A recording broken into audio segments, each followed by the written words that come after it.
What is going on, everybody? Today we're going to take a look at guard Dominick Puni and talk about what this guy brings to the San Francisco 49ers. Puni has looked really good this preseason. I'm very excited for this one. Let's just get right into the tape. You're going to get a wide zone toss towards the left. Puni here has a one technique defensive tackle, and watch him get to the inside of this guy. This is a really good job being able to get to the inside and essentially cutting off the defensive lineman. The quarterback on this one's going to snap the ball super quickly. And you also see with that, Puni does a great job getting in front of this. To me, phenomenal job. Now, this play actually ends up going all the way to the outside, but because of the block here by Puni, if the linebacker chose to not go underneath this, instead he chose to go over the top of this, there would have been a cutback lane right through here. And I say that because oftentimes these linebackers do go over the top. They don't come underneath it. And the cutback lane would have been there because of the fact that Puni's able to essentially get in there and seal off that defensive lineman. So again, great job by him to be able to reach. Let's get into the next snap. So one of the things that makes Puni a really good football player is the fact that he is 6'5", but he moves really well. Having that type of size and moving the way he moves is going to allow him to be a really good guard at the next level. Now, I want to talk about why I say he moves really well. On this play here, you have him going up against a defensive tackle that is going to actually end up pulling him and winning the rep at a certain point. And Puni's going to do a great job recovering within this rep. So if you guys keep an eye here on Puni, he's going to get out of his stance. The slide is towards the left, and he's going to end up locking in with this defensive tackle. And notice the defensive tackle lock in, and then look at the defensive tackle pull Puni's right shoulder, and he's going to end up ripping and breaking the contact. This defensive lineman is in a pretty good spot at this point right here. To me, the fact that Puni from being able to lock in ends up getting pulled forward to being in a bad spot and then eventually recovering and just getting right back into it. I mean, that right there is incredible. That's a great job recovering. And these are the little things that I think I've seen with guys like Puni. Aaron Banks does this as well, right? Banks is obviously a little bit slower, but Banks is a good football player in himself as well. And I think with a guy like Puni, there's a lot of upside, right? You see the little things that you definitely want to see. Now, some people have been talking about him potentially playing tackle. I think Colton McKivitz is a good tackle in terms of what he kind of does do. I think McKivitz is a good run blocker. He's not great in pass pro. And I'm not sure if Puni going over to right tackle right now makes sense. Maybe in the future he does go over to that spot. He does move pretty well, but this year there's no reason why this guy should not be starting for the San Francisco 49ers.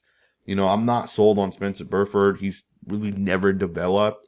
John Feliciano's a good football player, but what does Feliciano do at this point long term that Puni would not necessarily do? Right. So again, I think this guy showed so much upside over the course of the last 2 weeks. Let's get into the next snap. On this next snap here, you're going to see that 6'5" frame. You're going to see that power, that strength.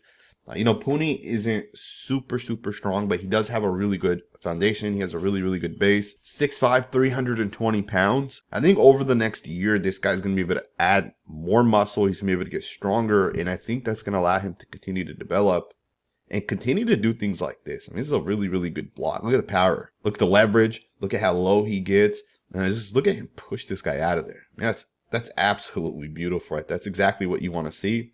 And you want him to be able to put guys down. Now, to be fair, from his college tape, I didn't really see a lot of him putting people down. But from a technique standpoint, he was really good. And in that same instance, he's looked really good in preseason as well. Technique is very fundamentally sound. The guy showed so much potential, so much upside. And he handles all these different things really well. When guys try to spin to the inside or outside, when guys are trying to chop or whatever it is, he doesn't get phased. He doesn't lose. He's not leaning.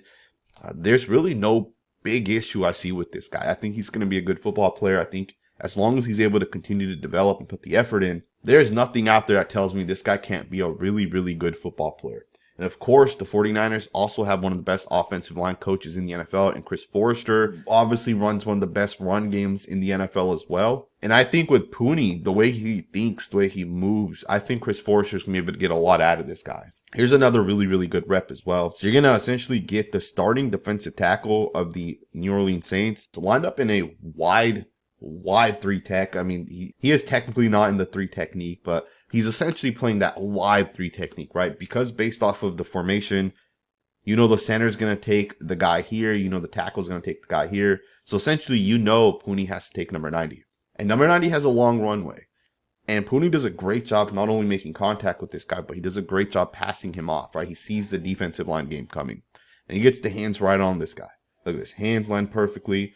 Brian Brzee tries to chop. You see the left arm, right arm, try to chop right there. It doesn't really work. Puni does a good job handling it, passing it off to McKivitz. Then he comes back to the defensive end, gets the right hand right on him. It's a pretty good job right there. Let's go ahead and get into the next snap. Watch this next play here. He's going to be once again going up against the defensive tackle. And the defensive tackle is going to try to utilize a move that's not going to work. He's going to try to use the inside arm on the outside arm of Puni. Right? So it's almost like a cross chop. And then he tries to pin to the back. And it doesn't work. Puni does a great job being able to handle that move right there. And because that doesn't work, you see Puni do a good job. He locks in with Brian Brzee here, and he keeps him close. And then the defensive tackle is going to try to spin back towards the inside. And it does not work. Puni does a great job staying right in front of it. And the quarterback is generally kept pretty clean on that one. And you can just see all the little things this guy does. Overall, I think Dominick Puni looks like the real deal. He will have to continue to develop, but I definitely see a lot of upside with him. I think Puni's the type of player that you start right away because there's legit upside.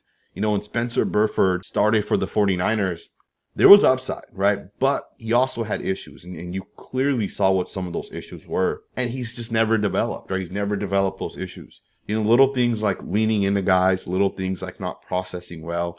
Those things, if they're not cleaned up, will oftentimes lead to you just not having success. And with Puni, he doesn't have those issues, right? He's fundamentally sound. He has great footwork. The hand placement's pretty well, although he'll have to, develop it a little bit more. But the guy moves really, really well. And he handles the different counters. You see number 90 here try to spin. I mean, this is just beautiful footwork, beautiful hand placement. He's not leaning. He's not off balance. He doesn't get overwhelmed by power either. Everything about this is just absolutely perfect. And for those reasons, I think this guy has a ton of upside. And I think long-term, he could be the Niners' long-term starting right guard.